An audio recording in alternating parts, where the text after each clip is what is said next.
events. Um, a few other odd things. Um, there was a some of the Dagdioth control, like Kagal. As you know, he ended up splitting himself into three, and he's like three of him moving across the Mananos Plateau.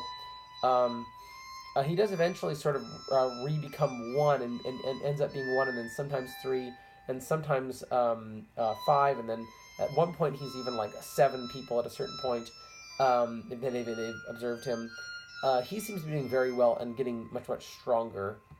Um, some of the other players in Dagdath seem to be weakening, so it seems like he's sort of feeding off of the weakening of all of the other groups in Dagdath, and most of the power is going to him, which is an interesting twist. The green comet in the sky gets very dim. It seems to be kind of maybe going in a larger orbit, and it's still there, but it seems to be far off and distant, and doesn't seem to really do anything. We were hoping for a more rapid return of magic, but that did not happen. Barring anything anybody does, we'll probably only get to OP3 or 4 by next season, unless people decide to pile on a bunch of stuff for time jumps. Then it may creep up there, but it's looking like that didn't go as well as we had hoped it would have. Okay, so a few other things, and then I think that's all I have time for.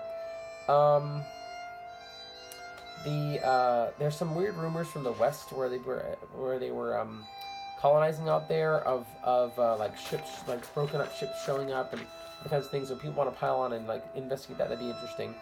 A few people you need to know that are in danger of dying in case you need to pick time jumps for like trying to save people.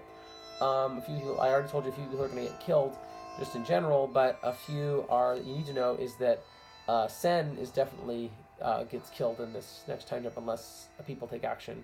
As does Kaya gets completely wrecked again. Once again, she's poking around a business that apparently maybe she shouldn't be, and unless people put a lot of energy into this, I don't think she'll survive. She may just be in a coma again, but it doesn't look like she's going to do very well. So that's sad.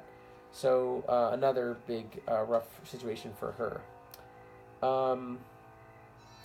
Interesting, Byron 10 seemed to do pretty well. A few things that people don't necessarily know about him. He came back and started teaching at school again, and ended up being a pretty good teacher, and really more surprisingly, a really incredible necromancer in general. He seems to have all kinds of necromantic abilities that are innate to him.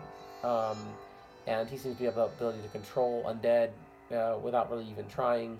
He has an ability to use necromancy at very efficient levels. Seems to be adept at it. He's quite powerful necromancer, although he's still a bit unsure of himself.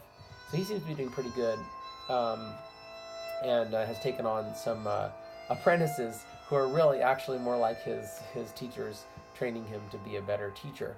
Because while he's actually a very adept and natural necromancer, he does struggle a bit with the teaching side of it. So that's something that you will see some there. He seems to do pretty well though overall. A few other things in terms of just general people. If you're playing in the Elven area, like in Club League and that sort of thing, Grelia Palian, she has all the animals. If you know her, she gets killed. Kamtul Thalia, she's in charge of all the. She has the long dress and is and always has the more theater stuff that she does. She gets killed in this jump too. So if you want to try to stop that from happening, you can go ahead and give that a shot if you want. There's a lot of other little details, but I don't have time to go into all that. So that's probably as much as I have time for. So I think I covered it all, and I will be at events to answer questions about all this. But this should give you at least a target to aim at. All right, thanks so much.